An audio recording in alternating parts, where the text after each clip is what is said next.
Bonjour à toutes et à tous, ravi de me retrouver avec vous pour cette nouvelle vidéo. Alors, vous avez certainement remarqué que, contrairement à nos habitudes, où on faisait donc deux vidéos par semaine qui correspondent aux deux séances qui sont programmées pour chaque semaine, et bien là, on va être obligé un petit peu de rajouter des séances supplémentaires afin qu'on puisse d'une part essayer de terminer donc le cours magistral qui, je rappelle, c'est un cours qui est intégré. À la fois, vous avez le cours magistral, mais aussi des applications et donc les TD. Mais donc, si on arrive à bien avancer, peut-être on peut envisager des séances supplémentaires de TD par la suite.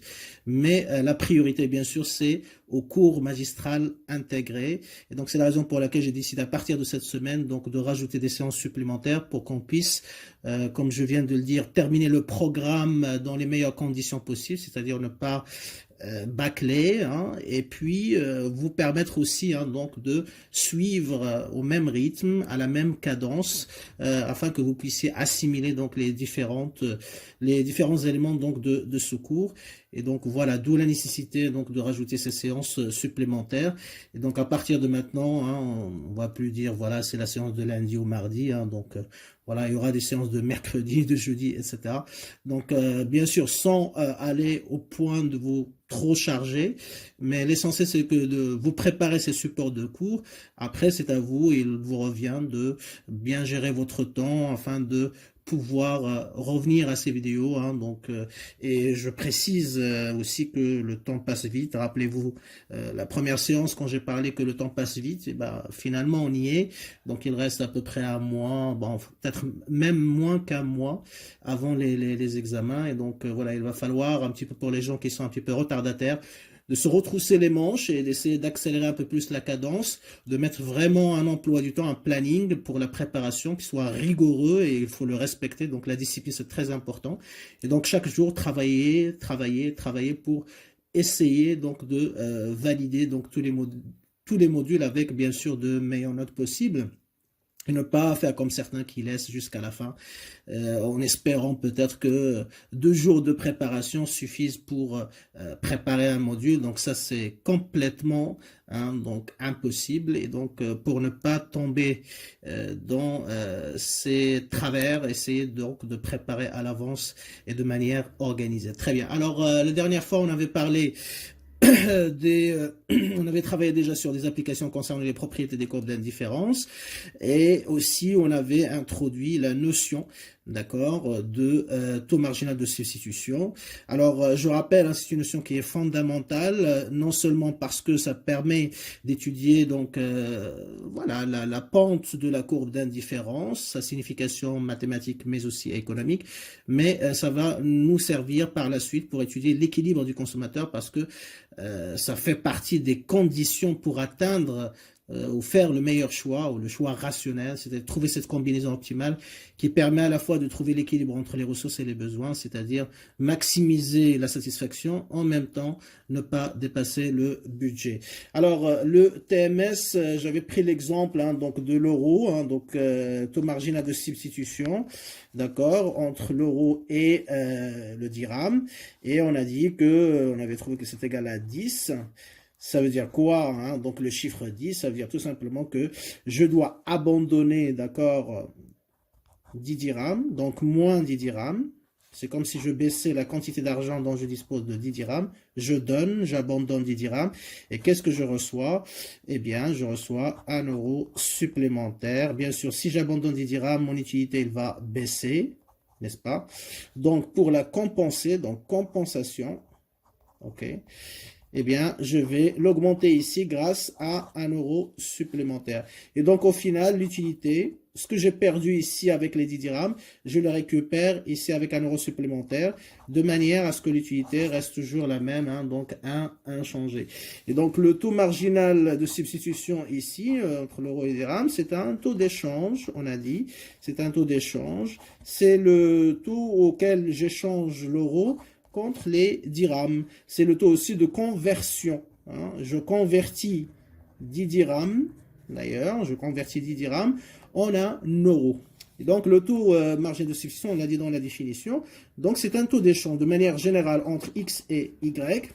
C'est le taux auquel on échange, donc une quantité de Y, on échange Y contre une unité de X supplémentaire. Voilà un petit peu la définition générale. Donc c'est le taux auquel je vais échanger la quantité de Y, combien je vais abandonner de Y, de combien je vais baisser Y pour augmenter X d'une unité, afin bien sûr que l'utilité reste constante, inchangée. Voilà un petit peu la signification.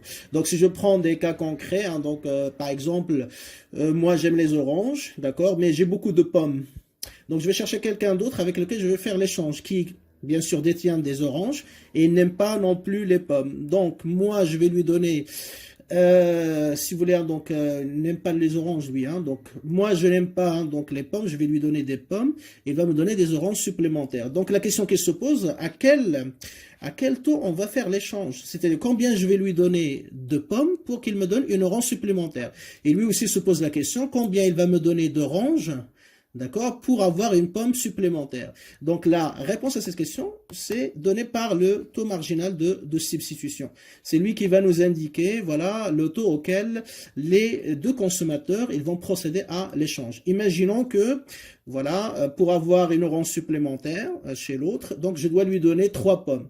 Donc le TMS ici, d'accord, le TMS, ok, entre les pommes, on va dire, et les oranges sera égal à 3. Ça veut dire quoi?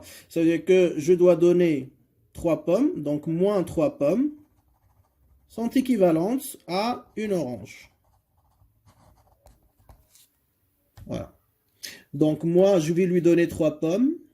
Bien sûr, quand j'abandonne 3 pommes, mon utilité va baisser, mais pour la compenser, eh bien, je vais obtenir en échange, en contrepartie, une orange supplémentaire. Et donc, mon utilité, au final, il va rester fixe. D'accord? Très bien. Donc, le taux d'échange ici entre les pommes et les oranges, c'est 3. Pareil, hein, donc si je voudrais échanger des pantalons contre des chemises, des ordinateurs contre des téléphones portables, peu importe la situation d'échange, eh bien, il y a toujours un taux d'échange. Hein, donc, combien je vais te donner et combien tu vas me donner. Combien je vais abandonner, combien je vais recevoir. Donc la réponse à cette question est donnée par le taux marginal de substitution qui détermine le taux auquel on échange une quantité d'un bien contre la quantité d'un autre bien, de manière, et c'est ça la particularité de ce taux marginal de substitution, c'est pour garder l'utilité inchangée. Hein. C'est pas pour augmenter l'utilité, c'est pas pour baisser l'utilité, pour garder l'utilité inchangée. C'est pour ça que c'est particulier. Et donc on l'appelle le taux marginal de substitution, donc TMS, pardon. On fait bouger un petit peu le téléphone, je vais le stabiliser. Très bien, voilà. Donc taux, donc c'est un rapport. On va voir. On va donner la formule. Marginal de substitution, ça veut dire remplacement. Au échange, hein, c'est la même chose. Échange. Et marginal, parce qu'on raisonne par rapport à une unité supplémentaire de X.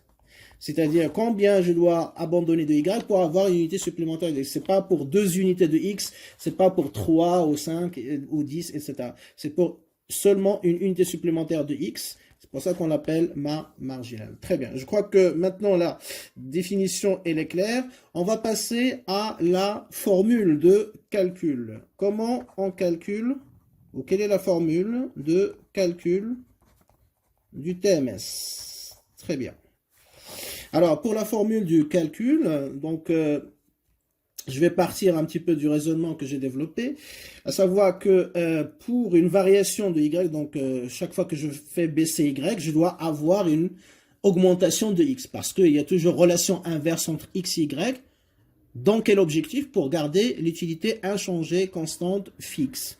Donc, on a delta, si vous voulez, pour avoir delta Y, hein, donc si j'ai une quantité, une baisse de la quantité du bien Y, qui est égale à delta Y, ça peut être égal à moins 1, moins 2, moins 3, moins 4, etc.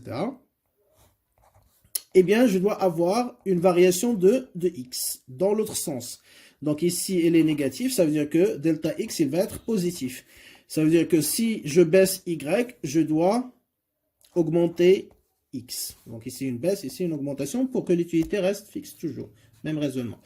Alors, la définition, par définition, le TMS, qu'est-ce qu'il nous dit? De combien ou à quoi est égal delta y si delta x est égal à plus 1? C'est-à-dire pour avoir une unité supplémentaire de x, c'est-à-dire pour augmenter x d'une unité, donc delta x est égal à 1, delta x ici est égal à plus 1, on va appliquer la règle de 3.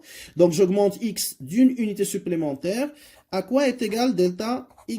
De combien je dois baisser y? C'est la question. Okay? Et donc là, on fait une règle de 3. Donc de combien je dois baisser y? C'est donné par le TMS. D'accord? C'est donné par la valeur du TMS. Autrement dit, donc, dans ma règle de 3 ici, je vais mettre delta y, c'est égal à TMS. Et donc, c'est mon inconnu, c'est ce que je dois déterminer. À quoi est égal le TMS? Donc, règle de 3, donc on multiplie les deux diagonales, TMS fois delta x, égale à delta y fois delta x qui est égal ici à plus 1. Donc, on aura, si vous voulez, donc TMS. Je rappelle, TMS va mesurer de combien va baisser Y, c'est-à-dire à quoi est égal delta Y. Je rappelle, delta, c'est la variation. Ça peut être positif en cas d'augmentation, ça peut être négatif en cas de baisse. Okay? Donc, de combien on doit baisser Y, c'est-à-dire delta Y, c'est la valeur du TMS. Donc, je la remplace. C'est pour ça que j'ai remplacé delta Y par TMS. Ok, très bien. Donc, TMS, je le multiplie par le terme opposé, qui est égal ici à delta X. Est égal à quoi? Ben, est égal à delta y fois 1. Parce que delta x ici est égal à plus 1. Et donc là, qu'est-ce que j'obtiens? Ben, le TMS sera égal delta y sur delta x. Je vous explique d'où vient la formule du TMS, au lieu de juste de vous la balancer comme ça. Donc je pense que c'est très intéressant de comprendre d'où viennent les choses. Donc delta y sur delta x. Donc on a une division là. Je divise la variation de y par la variation de x. Ok? Très bien. Donc TMS est égal au rapport des deux variations, tout simplement. Donc pour mesurer, parce que tout à l'heure, certains vous posaient la question, pourquoi il a mis le TMS des pommes et oranges est égal à 3? Donc bien sûr, ici, j'ai choisi le chiffre au hasard, mais dans les applications, etc., pour déterminer le chiffre, on ne le prend pas au hasard, à moins que ce soit donné donc dans l'énoncé, eh bien, on va calculer le rapport, donc c'est le rapport de variation de y par rapport à x. Pourquoi? Parce que justement, donc imaginons que je vais abandonner 6 pommes et j'obtiens 3 oranges supplémentaires en contrepartie. D'accord? Je fais l'échange avec quelqu'un. J'aime pas trop les pommes, mais j'adore les oranges. Donc, je vais abandonner 6 pommes, je vais donner 6 pommes, je vais recevoir 3 oranges en contrepartie pour que mon utilité reste inchangée. Donc, la question qui se pose, à quel taux j'ai effectué l'échange? À quoi est égal le TMS? Donc, je vais le ramener, le taux marginal de substitution. Donc, je vais ramener l'échange à une orange supplémentaire. Combien je dois donner pour avoir une orange supplémentaire? Moi, j'ai donné 6 pommes pour avoir 3 oranges. Donc, ça veut dire quoi? Pour avoir une orange, qu'est-ce que je dois abandonner? Ben, je prends 6 divisé par 3 et ça me donne 2. Donc, dans ce cas-là, le TMS sera égal à 2. Vous voyez? Et donc, on divise la variation de Y, c'est-à-dire la quantité de pommes que j'ai abandonnées par la quantité d'oranges que j'ai obtenues. Ok? Dans mon exemple, donc j'ai moins 6, d'accord? Plus 3. Donc, j'ai abandonné 6 pommes, j'ai obtenu 3 oranges supplémentaires. Et donc, ça fait moins 2. Donc, on dit le taux d'échange est égal à 2. Alors, vous allez me dire, oui, mais monsieur, ici, vous parlez, enfin, vous avez trouvé un chiffre négatif, moins 2. Pourquoi vous parlez de 2? Parce qu'en réalité, pour faciliter l'interprétation, eh bien, le TMS, on va éliminer le signe négatif. Parce que vous allez voir par la suite, on va utiliser le TMS pour faire des dérivés, etc. Et donc, si on garde le signe moins, ça va être un petit peu lourd mathématiquement. Donc, les économistes, ils ont décidé par convention d'éliminer le signe moins. Donc, au lieu de faire la valeur absolue, d'accord, eh bien, donc c'est un peu aussi lourd dans les dérivés, etc. Donc, ils ont dit, voilà, on va mettre un moins ici avant delta y sur delta x. Pourquoi? Parce que quand je baisse y, delta y, elle est négative. Quand j'augmente x, delta x est positif. Donc ce rapport, elle est toujours négatif. Toujours. D'accord? Et donc, pour avoir un rapport positif, il suffit de mettre un moins ici. Et donc, le tour est joué. Le TMS sera toujours positif. Et ça, c'est un point qui est très, très important. D'accord? Très bien. Donc là, juste pour revenir sur notre exemple, voilà, on divise, pour avoir la valeur du TMS, on divise la variation de Y par la variation de X. Donc le TMS, je vais noter ici, c'est intéressant, TMS, donc le taux d'échange, c'est un rapport, tout simplement, si vous voulez, la nature de ce taux d'échange, donc mathématiquement, c'est le rapport entre la variation de Y, c'est-à-dire delta Y, et la variation de X, c'est-à-dire delta X. OK? Donc TMS, selon la règle de 3 qu'on vient, la logique qu'on vient d'appliquer, X, Y est égal à delta Y sur delta X. Donc delta Y, elle est toujours, on va dire en général négatif. Là, c'est positif.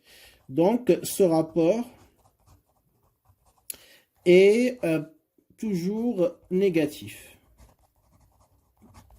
Car il y a relation inverse, n'est-ce pas? Relation inverse entre X et Y. Ça, on l'a déjà démontré. OK? Donc, pour faciliter le traitement mathématique, le traitement et l'interprétation du TMS, eh bien, elle est convenue, d'accord, elle est convenue de précéder le TMS par le signe moins, d'accord, afin qu'il soit positif. On le transforme en une valeur positive, afin qu'il soit positif. Par conséquent, d'accord, donc par conséquent, eh bien, le TMS X, Y, par rapport à Y, donc je mets le signe moins d'abord, ok, et après, je mets le rapport entre la variation de Y et la variation de X, tout simplement. Voilà la formule finale. Donc le TMS est toujours positif. Attention, hein, donc je ne voudrais pas avoir quelqu'un le jour de l'examen qui me calcule le TMS avec une valeur négative. Donc si vous avez une valeur négative du TMS, ça veut dire que vous êtes trompé. Pourquoi? Parce que le rapport de variation de Y et de X, il est déjà négatif. Donc si tu mets le signe moins avec moins, forcément et automatiquement, il va être positif. D'accord? Donc TMS est égal à moins delta Y sur delta X. Alors, quand je dis moins delta Y, donc ça veut dire quoi delta Y? Ça veut dire Y final moins Y initial sur X final moins X initial, comme on a déjà défini là, delta, hein, donc c'est toujours pareil, ok? Valeur finale moins valeur initiale, quelle que soit la variable ou la fonction. Très bien, donc voilà la première formule. Il faut savoir qu'il y a 3 formules, hein, donc on va utiliser pour calculer le TMS. Et donc, en fonction des données que vous avez dans l'application, dans l'examen, vous devez choisir soit la première, soit la deuxième, ou encore la troisième. Donc, il vous appartient après de déterminer dans quelle situation on va utiliser l'une ou l'autre. Bien sûr, je vais vous expliquer quand est-ce qu'on va utiliser la première, la deuxième et la troisième. Très bien. Alors, ça, c'est la première formule. Et en général, puisqu'on travaille avec delta, si ça vous rappelle quelque chose, quand on a procédé à l'élaboration de la formule de l'utilité marginale, on avait distingué entre 2 cas de figure. Le cas de variation discrète, c'est-à-dire lorsque voilà, delta x correspond à un nombre entier, on augmente la consommation d'une unité de 2, 3, pas de virgule. Et le cas de variation continue, on a utilisé les dérivés. Ben, la même logique on va appliquer au TMS, c'est-à-dire qu'on va distinguer le cas de variation discrète, variation continue, et le troisième cas à partir de l'équation de la courbe d'indifférence. Donc, je vais noter ça, comme ça sera plus clair pour vous repérer. Alors, première formule, calcul, donc on va dire variation, n'est-ce pas, discrète. Alors, dans le cas de variation discrète, ça veut dire quoi? Ça veut dire que on vous donne, d'accord, des combinaisons, ou en tout cas des valeurs initiale et finale. Dans ce cas-là, c'est-à-dire sous forme de tableau par exemple, des valeurs initiales et finales, de quoi bien sûr de x et y.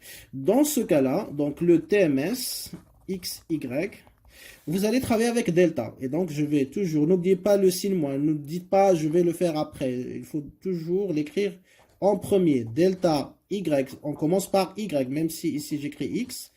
D'accord?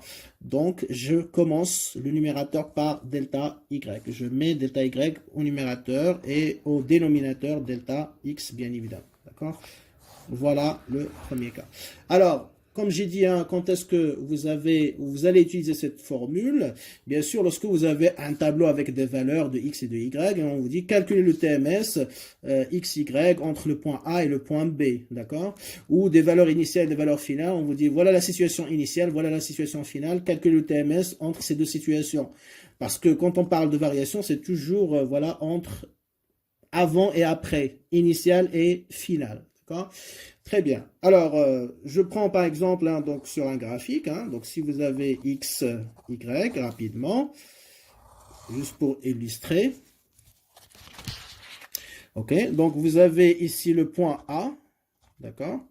Alors, le point A, imaginons que ici, donc c'est, il a pour coordonnées 2, 6, n'est-ce pas? Et là, par exemple, le point B, je passe de 6, 5, on va dire à 2. Donc 5, 4, 3, 2. Imaginons que ici, point B.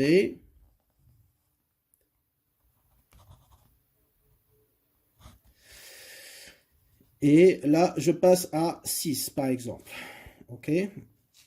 Très bien. Donc, calculer le TMS entre ces deux points, c'est-à-dire A et B. Bien sûr, c'est par rapport à X par rapport à Y, mais bon. Donc là, on précise les deux points A et B. Donc là, effectivement, bon là, je vais peut-être pas choisir 6 parce que là, ça va, comment dirais-je, peut-être B ici, 4, c'est mieux. Là. Donc là, celle-là, on va le barrer. Et donc là, j'ai par exemple ici 4, 4. D'accord? Donc je passe du point A 2, 6 au point B 4, 4. D'accord? Alors, à quoi est égal TMS à B? C'est moins delta Y sur delta X. Ici, je suis dans le cas de variation discrète. OK? Très bien. Entre deux points. Le point initial, c'est A. Et le point final, donc, c'est B.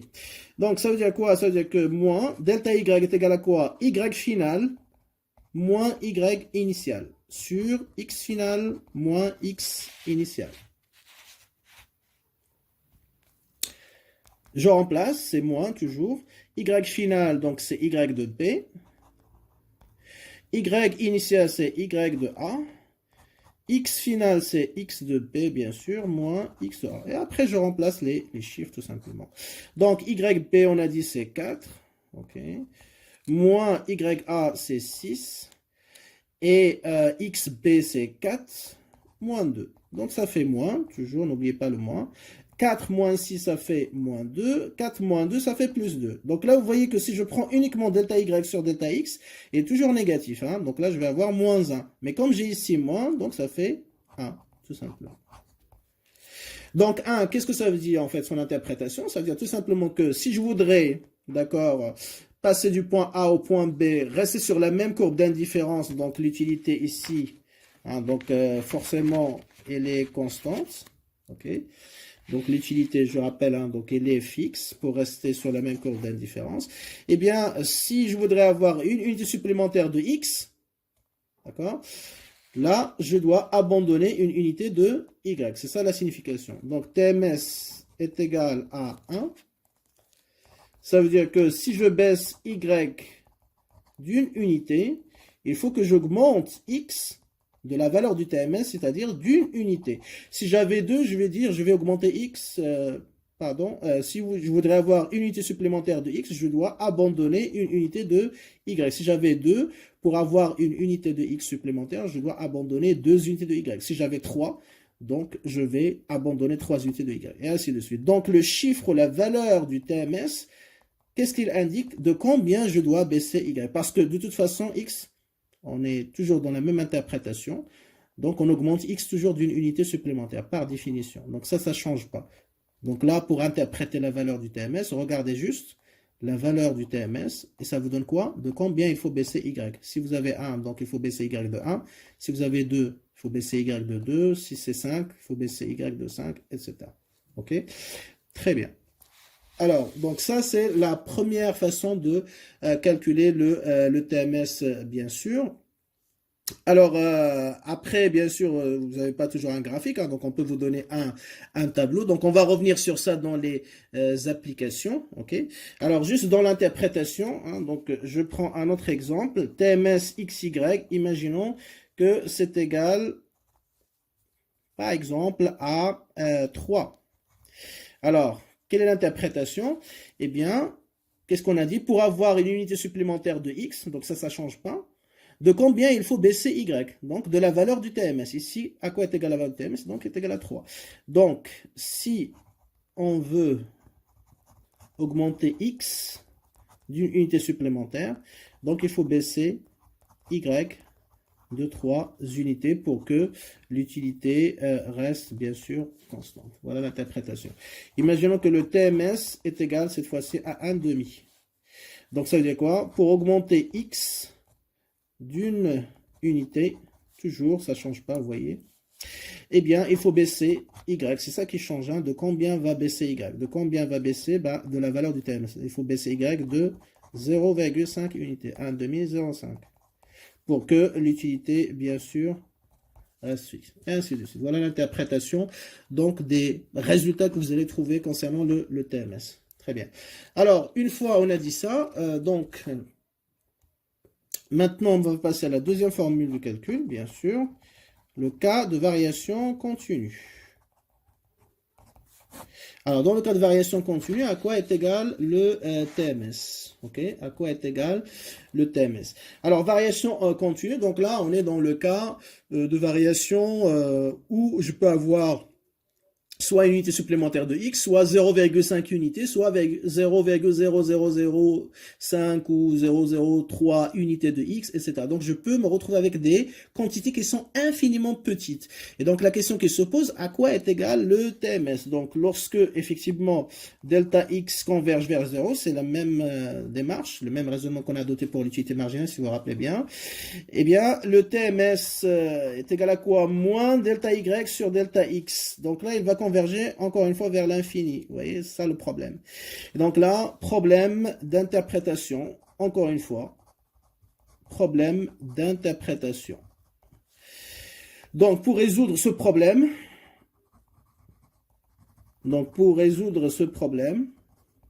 eh bien, les économistes, donc, ils vont, pareil, ils vont appliquer la logique du calcul de dérivée, tout simplement. Donc, ils vont remplacer delta par dérivée. Donc, parce que la dérivée, à la base, sa signification, hein, donc, ça mesure la variation au voisinage de 0. C'est-à-dire, lorsque la variable varie de manière proche de 0, c'est une quantité très très petite, eh bien la fonction, il va varier dans quelle mesure? Donc là, on va calculer sa dérivée pour répondre à cette question.